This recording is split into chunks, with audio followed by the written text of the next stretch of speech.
transform, going beyond your form. Listen to each thought, let it sink in, and begin putting it into practice, beginning now.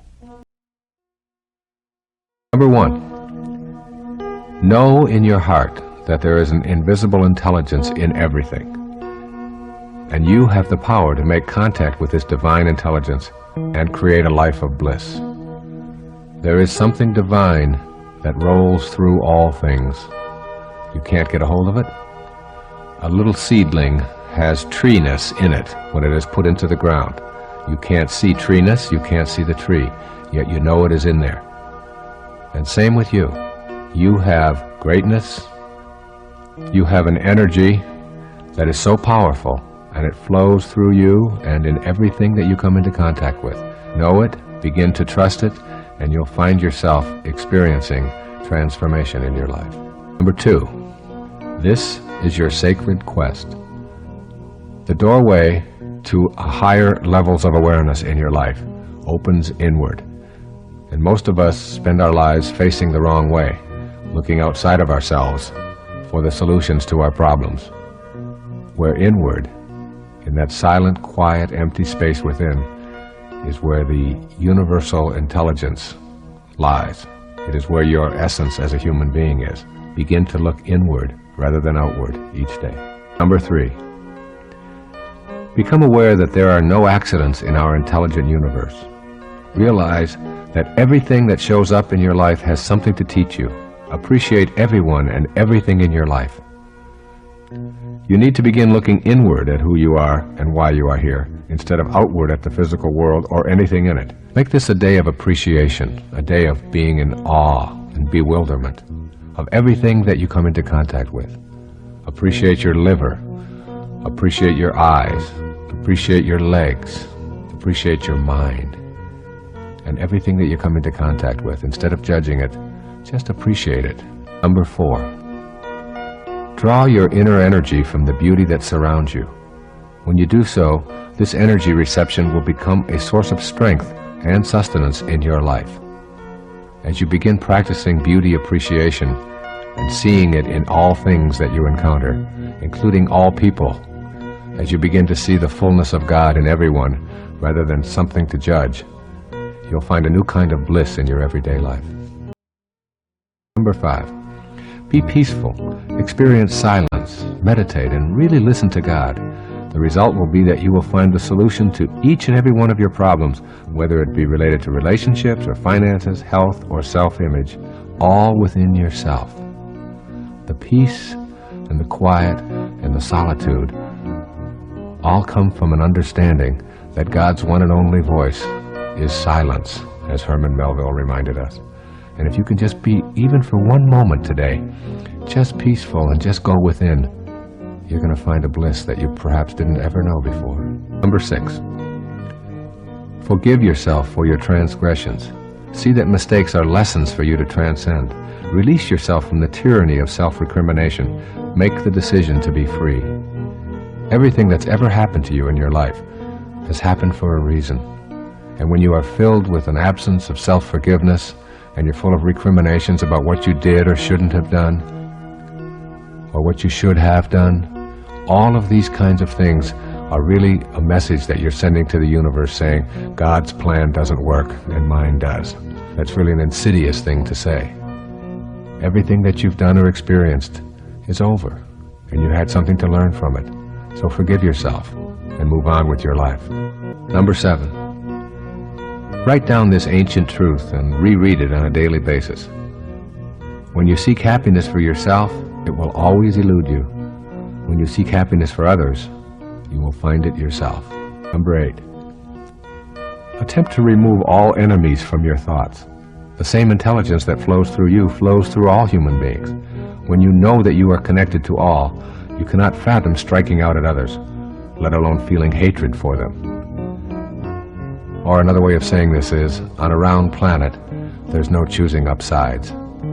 We all are here for a reason. We all have the same divine energy flowing through us. And when we stop thinking of ourselves as separate from everyone else, we begin to see and experience the love that we are here for in the first place. In my opinion, God doesn't want us to love God. God wants us to learn to love each other. That's what it means to be a holy being, to not have enemies, and to love each other. That's truly what loving God is about. Number 9.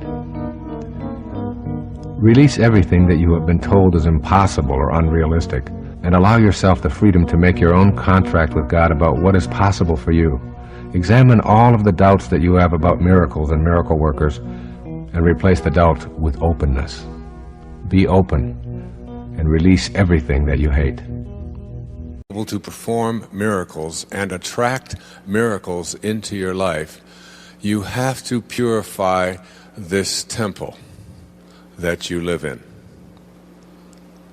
And your temple, the temple that you live in, is something that was intended into this universe with perfection. And any energy that comes into it, like yesterday I demonstrated the impact of aspartame and saccharin on the body. In 1,000 out of 1,000 cases in the eye of the eye, Hawkins describes how it doesn't make any difference whether the person knows or doesn't know. Whenever you put that artificial substance into your body, you are weakening your body. And letting go of addictions and letting go of the belief that these are things that have more power over you than you have to let go of them is one of the energy levels below that calibrates below 200. It isn't spirituality in this presentation here today is not about what church you attend and what scriptures you read. It's about how you stay connected to the perfection from which you were intended in the very first place. And I'd like you to really understand that. And when you do, you'll understand that anything that you do that is self-defeating to this temple, as the Sufis used to say, if you don't have a temple in your heart, you'll never find your heart in a temple. And it's about having a temple in your heart. It's about staying connected. And when you do, exercise becomes a regular part of your life. It's a spiritual experience. The foods that you eat become a spiritual experience. The music that you listen to becomes a spiritual experience. The books that you allow into your home, the programs that you allow to be on your television set, the kinds of ideas that you read in newspapers. So it's this force and counterforce thing. Now, as individuals, we understand when the World Trade Center was hit, our first impact, our first inclination was to be kind. What can we do? And you saw people donating blood. We had more blood donated in the first few hours after that than they had to tell people to stop doing it. They had people getting into their fire trucks in Iowa and driving them all the way to Manhattan. They had people going into burning buildings and taking people out. Our whole sense of compassion, because compassion is one of the highest energy levels that you can reach. It calibrates around 470. That when you have compassion in your heart for those who are operating or living at lower levels. And I remember the story that I heard shortly after the World Trade Center disaster, and it was of grandfather talking to his grandson. And the grandson was looking up at his grandpa, and his grandpa said, you know, he said, I feel as if I have two wolves barking inside of me. He said, the first wolf is filled with anger and hatred and bitterness and mostly revenge. And then he said, I have a second wolf barking inside of me who is filled with love and kindness and compassion and even forgiveness. And the grandson looked up at his grandpa and said, which wolf do you think will win, Grandpa? And his grandfather responded, whichever one I feed. And we have to look at what we feed internally in ourselves. When Einstein reminded us that until we come up with an alternative to using force as a way of resolving our disputes, we are doomed as a people to destroy ourselves. We'll destroy ourselves. The weapons that we have put aside in order to resolve our disputes cannot even be used. Because if we explode them and the wind changes it blows back on us the very thing that we are attempting to put onto our enemies. How can we look upon all that we've done or failed to do and view it through the lens of our magnificence, especially when we've been trained to feel shame and self-reproach as a result of our perceived failures or flaws? We've all reacted to situations in the past in ways that we wouldn't want to today. I personally have done many things that I wouldn't choose to repeat, yet every recovering or recovered addict looks back with gratitude for the experience that brought him or her to a higher, more loving, sober place. As I've said in other places, true nobility is not about being better than someone else. It's about being better than you used to be. Every single experience in my life, right up to this day, was something I needed to go through in order to get to be here now, writing these words. What proof can I offer for this assertion? It happened. That's all the proof I need. As we look back on our life, we've failed at nothing. All we've done is produce some results. It's imperative that we send love to those who were hurt by us and forgiveness to ourselves to heal our inner agony. We can then view it all as what we needed to experience in order to get to a higher place. One thing I've learned in my 65 years is that virtually every spiritual advance I've made toward a higher, closer alignment with God energy has been preceded by some kind of a fall from grace. Such mistakes, in quote, allow me to write and speak from a more compassionate stance. That is, they always seem to provide me with the energy to propel myself to a higher place. Truly, I bless all of these failures, in quotes, because I know I needed to go there in order to get here. Be gentle and forgiving with yourself. Abandon any and all shame, and refuse to engage in any self-repudiation.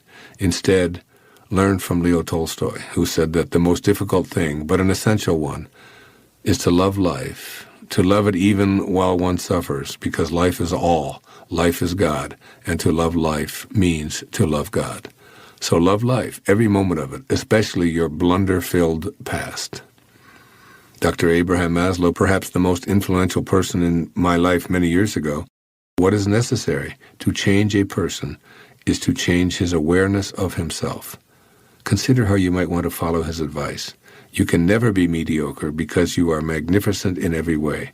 So seek ways to change your awareness of yourself so that you're fully aware of your magnificence and can become receptive to inspiration, your ultimate calling. Our life must be open to Spirit's guidance in order for us to feel inspired. When the calendar becomes frenzied, full of unnecessary turbulence because we fail to simplify, we won't be able to hear those long-distance calls from our source, and we'll slip into stress, anguish, and even depression. So whatever it takes to feel joy, we simply must act upon it. Regardless of our current station in life, we have a spiritual contract to make joy our constant companion. So we must learn to make a conscious choice to say no to anything that takes us away from an inspired life. This can be done gently, while clearly showing others that this is how we choose to live. We can start by turning down requests that involve actions that don't correspond with our inner knowing about why we're here. Even at work, we can find ways to keep ourselves on an inspirational agenda. For example, during my years as a college professor, I recall being asked over and over to partake in activities that didn't correspond with my own inspiration. So I devised a simple solution. I took on more teaching assignments, and in exchange, my colleagues attended curriculum meetings, served on research committees, and wrote building improvement reports. I consistently listened to my heart, which always demanded joy. Keep in mind that it's only difficult or impossible to accomplish joy when we engage in resistant vibrational thinking. If we know that we don't have to live a life stuffed with non-joyful activities, then we can choose the way of inspiration. Opting for joy involves giving ourselves time for play instead of scheduling a workaholic nightmare. We deserve to feel joy. It's our spiritual calling. By giving ourselves free time to read, to meditate, to exercise, and walk in nature, we're inviting the guidance that's waiting patiently to come calling with inspirational messages. The bottom line here is that we can simplify life by cutting down on the busy work that keeps us off purpose. We must curtail such activities and listen to Spirit, staying aware of joy and how simple it is to access. On the fateful day of September 11, 2001, what stuck in my mind were the cell phone calls made by the people on the ill-fated planes. Every single call was made to a loved one to connect back in love or to express final words of love. No one called the office or asked their stockbroker for a final appraisal of their financial status, as relationships that weren't love-based didn't enter the thoughts of those who knew they were leaving this physical world. Their top priority was to be certain to close out their lives in love. Tell the kids that I love them. I love you. Give mom and dad my love. Just as love is the priority in the final moments of life, so it must be as we simplify life now. We can go toward a clearer life by examining and purifying our relationships with those we love, with ourselves, and with God. What we're looking for are connections that keep us in an energy of love, which is the highest and fastest energy in the universe.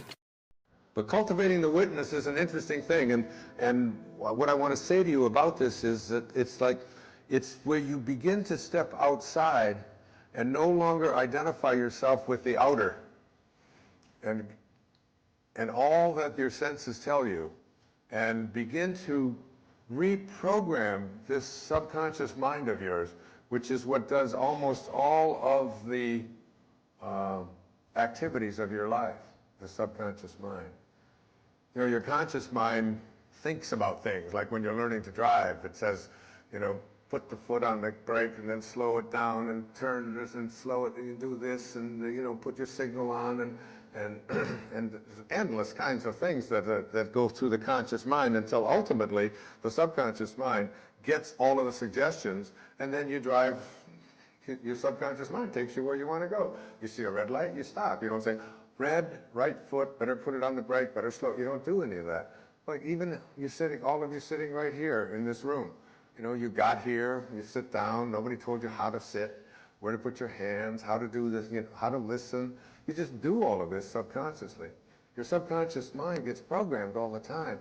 And the witness is where you want to be able to step outside and look at what it is that you have trained your subconscious mind to do.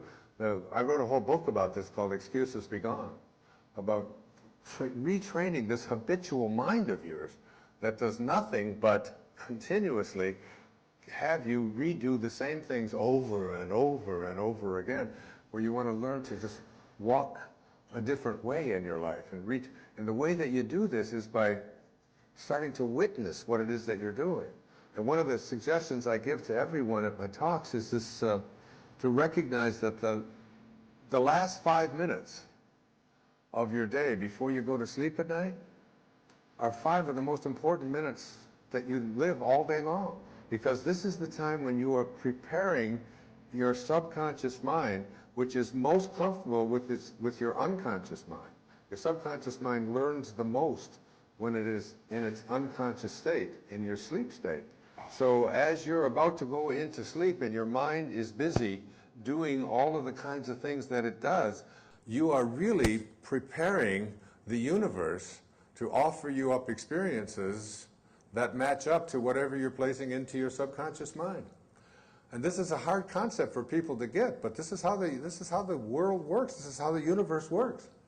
And I suggest to you that you don't spend the last 5 minutes of your day reviewing all of the things that you don't like, and all of the things that you don't want, and all of the people that upset you, and all of the hurts that you have, and all of the reasons that things are not going well, and all of your illnesses, and all of the things that you can't do, and how sorry you feel for yourself, and all of it. You don't want to do that because you're about to marinate for the next 8 hours in your unconscious mind, which is most comfortable with your subconscious mind.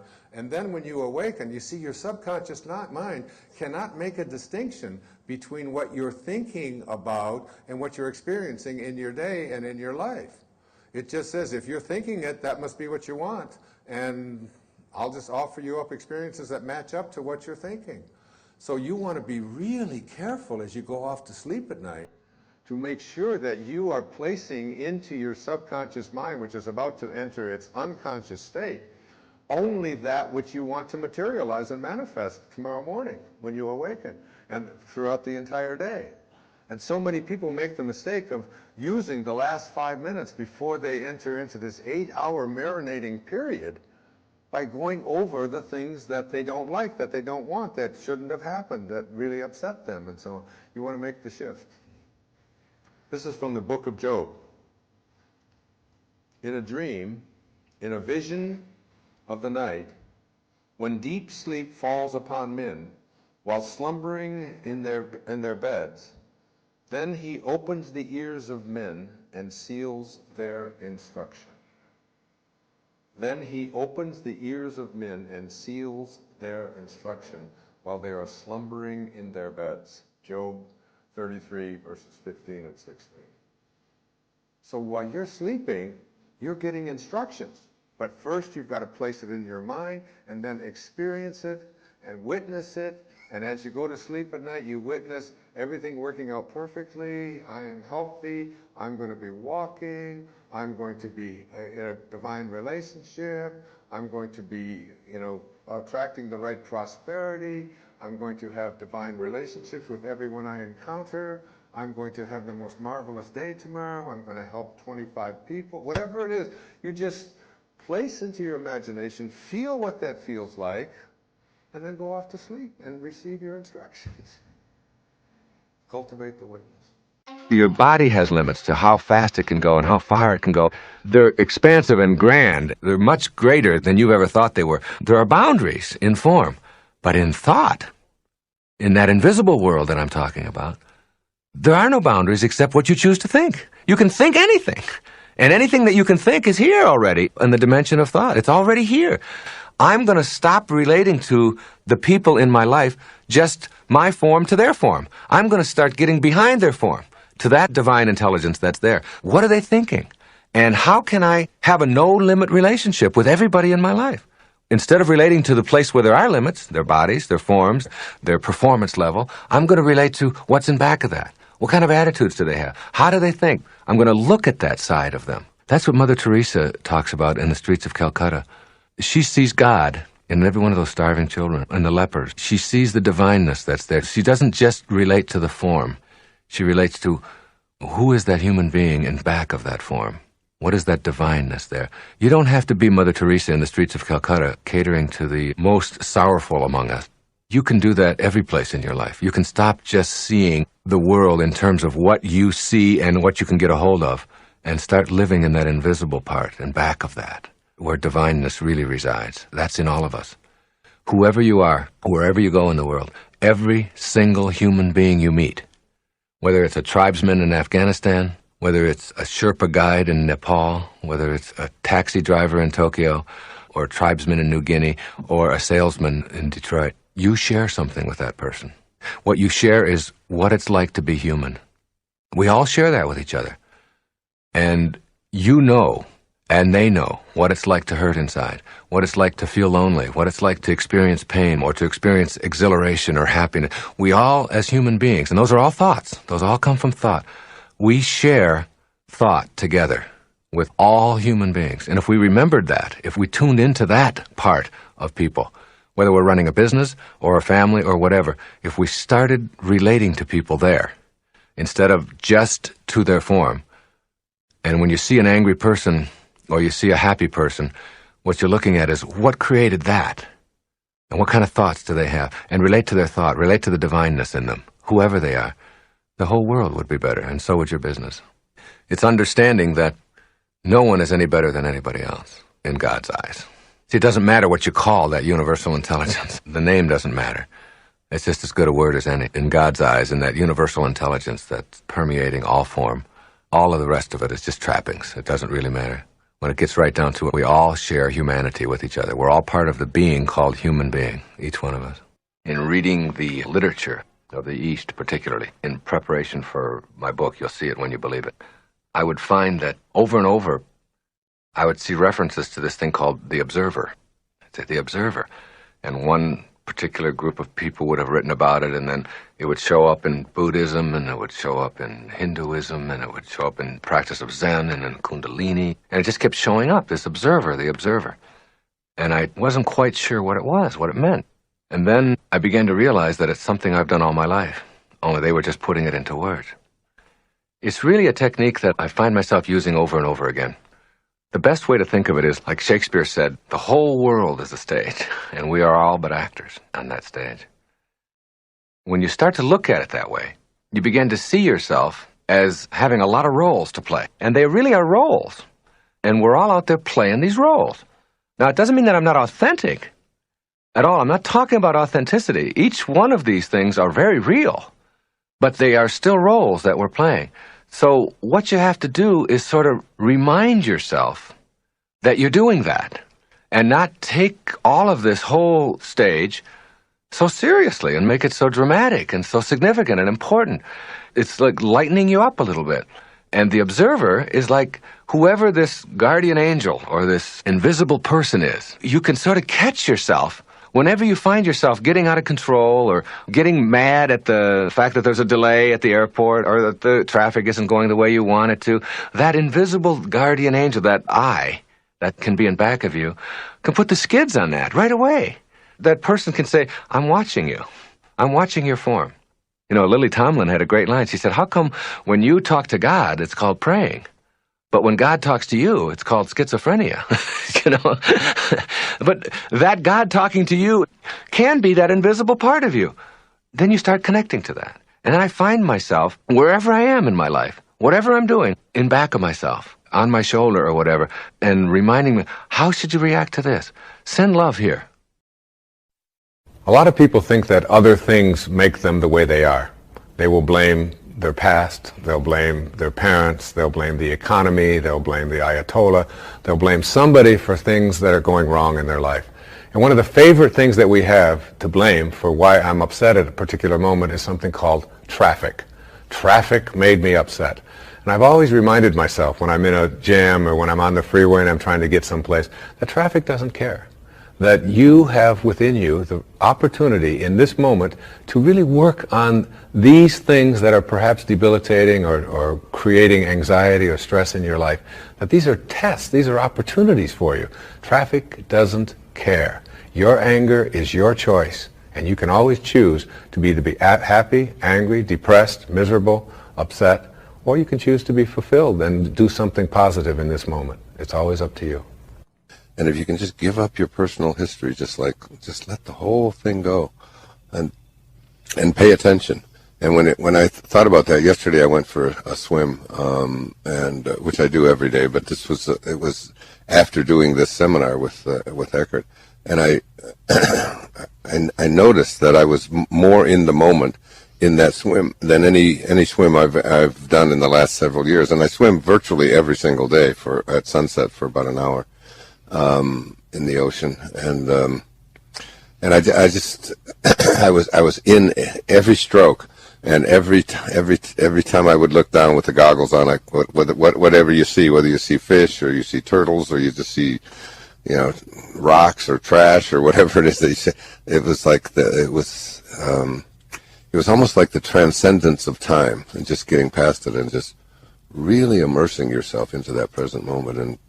And the second thing, of course, is in addition to paying attention, because as you pay attention, I mean, as I was swimming and I would look up, I've done the same route for years and years on Kaanapali Beach here in Maui. I would look up and there was a tree, and I noticed there was a tree next to a building there that in probably 10 years of swimming, I've never seen that tree before. And I must have walked by it 10,000 times if I've not walked by it once. But I really never noticed and I just, as I was swimming, I stopped swimming for a moment and I just became like one with this tree. And it's like, it was such a whole new experience. It was really very, very beautiful. And then the other thing is to be astonished, you know, to just stay in that state of being bewildered. Like Rumi said, sell your cleverness and purchase bewilderment. Just to be astonished at every breath you take. You know, be astonished at who you are, and that you're even alive, that you were ever born, and that you're not this body that you're in, and that you're this invisibleness. And you know, be astonished by the cloud formations and the little bugs and the spiders and the sand and virtually everything.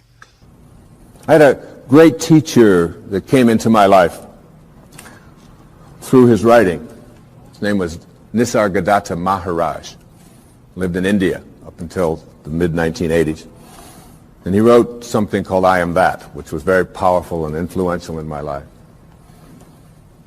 And one of the things that he talked about when he was asked the question, what's the difference between, say, a saint or a highly functioning human being, a spiritual master, a spiritual teacher, and the rest of us? Is that they have unconditional love in them and you don't, or we don't? And he said, no. He said, saints have unconditional love in them, and so do you. He said the difference between ordinary human awareness and higher awareness people is that they have nothing else inside of them. That's all they have. And it's almost like we have to learn how to get that in ourselves. To be able to, well, I always like to use a metaphor of an orange. I love the orange. Perhaps living in Florida is why, but an orange is a simple metaphor. You take this orange and you squeeze it as hard as you can squeeze it, and you ask yourself, what will come out? And what comes out when you squeeze an orange? Orange juice. Never, no matter how many times you squeeze it, will apple juice come out. There's no mistakes. You'll never get grapefruit juice out of this thing, ever. The only thing you'll ever get out of it is orange juice. And the next question is why? Why when you squeeze an orange, as hard as you can squeeze it, does orange juice come out? And I asked that question up in Toronto one time. There was a little girl sitting right in the front row. She said, that's dumb. She said, that's what's inside. It has to come out. I said, well, that's the answer. You are really smart. And she smiled. She thought that was great. But that's the truth. The reason that orange juice comes out when you squeeze it is because that's what's inside. Now you extend the metaphor and someone squeezes you. That is, someone says something about you that you don't like. Someone behaves towards you in a way that you find offensive. Somebody does something or says something to you that you feel hurt by. And out of you comes anger, hatred, bitterness, tension, fear, anxiety, stress. And immediately you say, the reason that comes out of me is because of how he said it, or the way that she said that, or because they did that. But the truth is, the reality is, that what comes out is what's inside. And if you don't like what's inside, you can change it. Now, if you ask me, how does orange juice get inside of an orange? I would say, I don't know. I can't figure it out. It's a mystery to me. I just enjoy the oranges of my life and give God the credit for that. You can attract to yourself what you desire. The central notion of manifesting is the understanding that you have within yourself the ability to attract the objects of your desire. Being able to attract your desires may seem more likely when you consider how things move from the world of the formless into the world of the form. In one of the most intriguing sentences in the New Testament, St. Paul addresses this process of creation. He says it this way: "Things which are seen are not made of things which do appear." St. Paul is telling us that the creative energy is neither solid nor restricted. The physical world of form originates in something other than the form itself. St. Paul's words form the basis for my writing about this principle and for several of those to come in this tape. I believe they suggest how energy informs our ability to attract what we desire. St. Paul is giving us a clue about bringing our desires into the world of matter.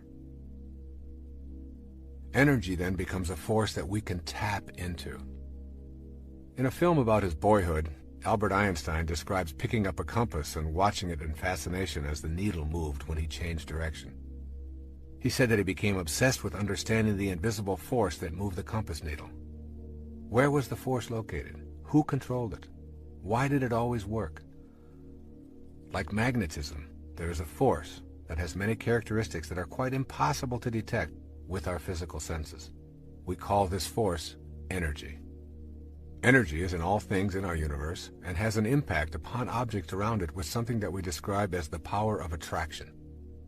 In magnetic fields, we can easily see it at work, yet we're unable to detect the formless energy with our sensory apparatus. The force is there, attracting and repelling, and it is everywhere on our planet. If it is everywhere, then it is also within us. It seems unlikely that our senses will inform us any better than they help us comprehend how a magnetic pole works, We can see the results, but the force itself is always elusive and in motion. The essence of this fourth principle of manifesting is that we can utilize this energy because we are this energy. We can use this universal energy to bring to us objects of our desire because the same energy that is in what we desire is also in us, and vice versa. It is simply a matter of alignment and will that allows us to tap into this force. Bringing things into the physical world is a process that we call creation. What we create involves the use of the same power that is in all that is created. It is only a matter of degree. There's absolutely no difference in the power that brings something from the world of waves into the world of particles and the power that brings your thoughts or mental pictures into form. I encourage you to listen to this again and again and commit it to memory. The world of spirit from which all matter derives and the world of matter comprise one harmonious whole.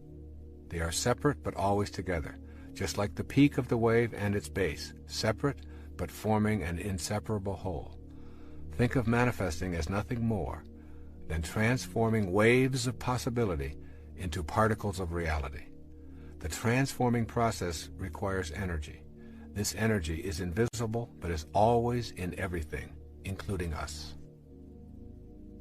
Your mental pictures are related to this power of attraction.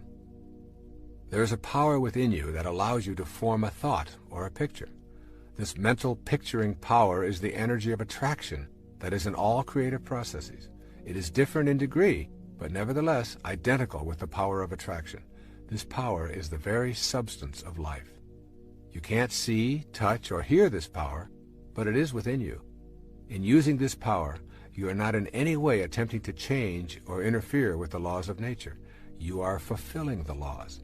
This undifferentiated power is the basis for the mysterious attraction that draws your desires to you. Think of yourself as a way that God has of particularizing. Then see your ability to formulate mental pictures as the divine creative power energizing through you.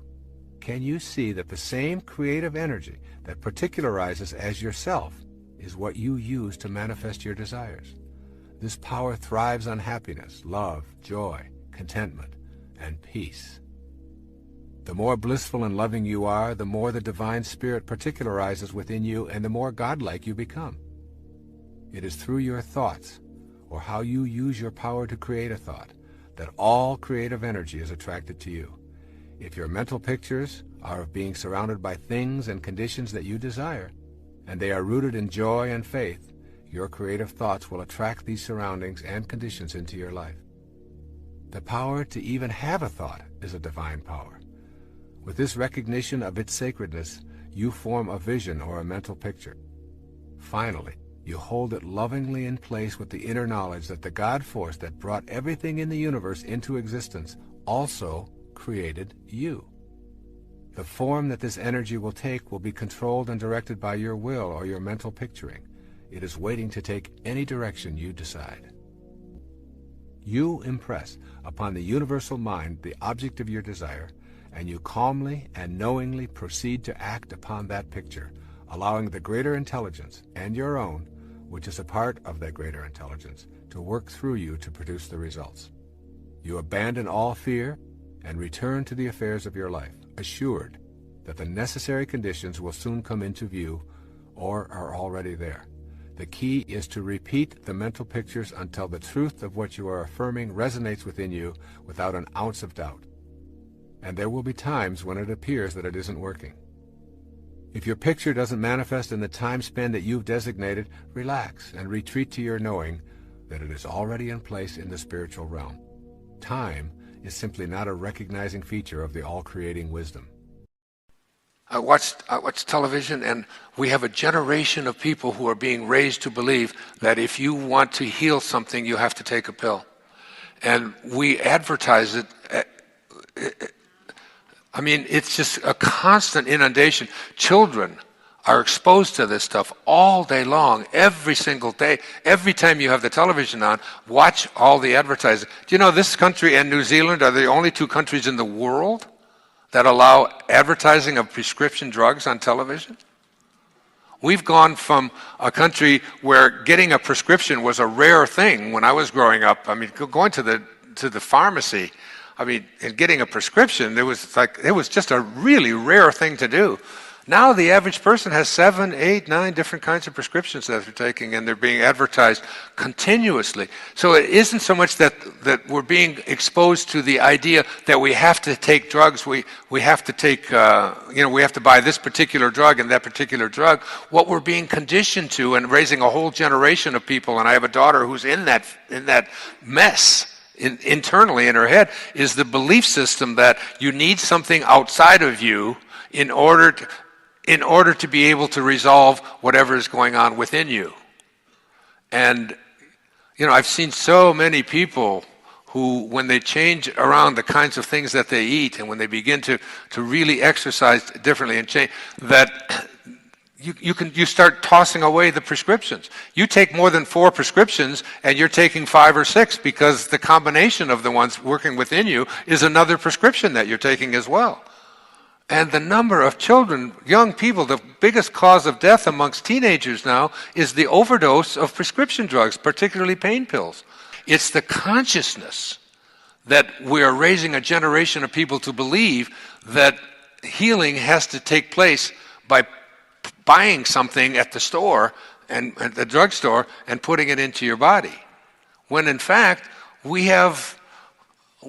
our body is a pharmacy. Deepak talks about this many times. We've given lectures together on this whole idea of the body is capable of producing whatever chemicals it needs for taking care of anything that shows up in your body.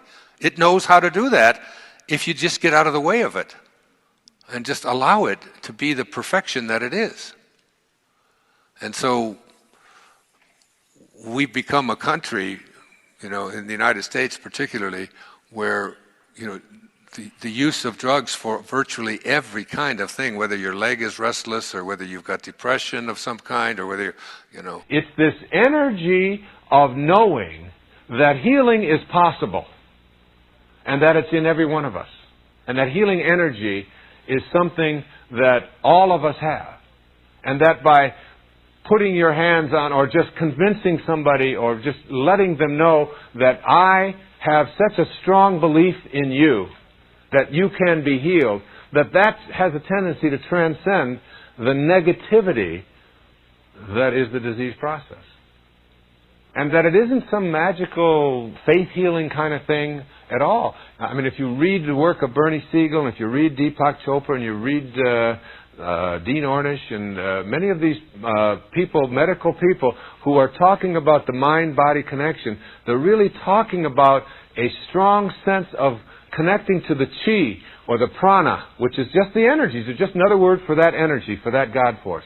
And knowing that it's in you to be able to put along this current, this healing capacity. So this force, this healing energy, this invisible attraction that we want to use to bring something into our lives, is the same power that you have that allows you to process exactly what I'm saying right this minute.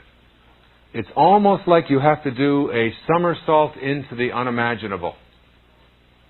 You have to think of yourself as not only having a physical body, but as having an energy body as well. That this energy is assembled around you. And where it is assembled around you determines your agreement with reality. And in order to shift your agreement with reality, which is what I'm asking you to do in this program, to shift your agreement with a reality that says, I don't have this divine capacity. I can't tap into that energy. It's not within me. It's out there someplace. It is not me. And as you begin to tap into this, you learn how to shift this assemblage point of energy. And when you can shift that assemblage point somewhere in back of you, when you can just shift it, your perception shifts.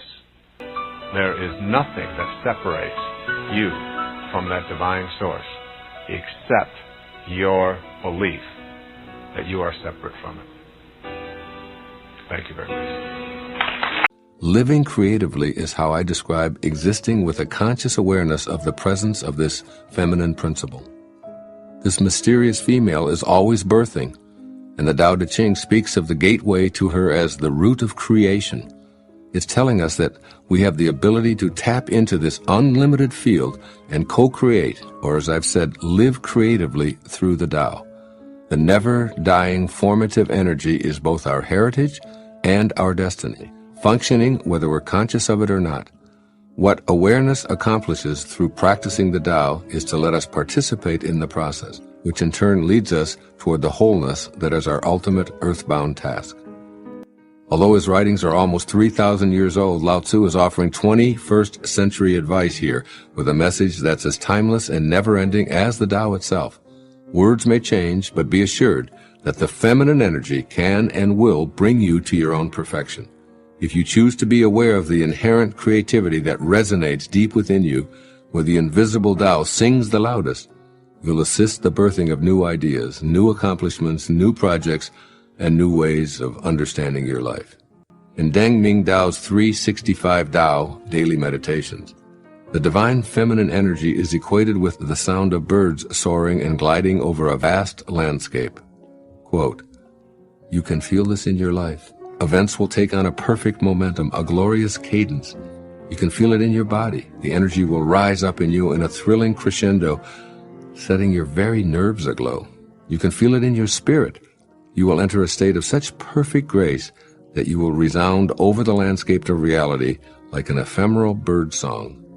When Tao comes to you in this way, ride it for all that you are worth. Don't interfere. Don't stop. Don't try to direct it. Let it flow and follow it as long as the song lasts. Follow. Just follow." End quote. Here are some thoughts for living creatively. First, know that you are a divine creation birthed not by your parents, but by the great spiritual divine mother, the Tao. When you're in touch with the energy of your origin, you offer the world your authentic intelligence and talents and behaviors. You're co-creating with the you that originated in the Tao and the very measure of your essence. The Tao is not confused about what to create and how to go about it, as this is your legacy from the mysterious feminine.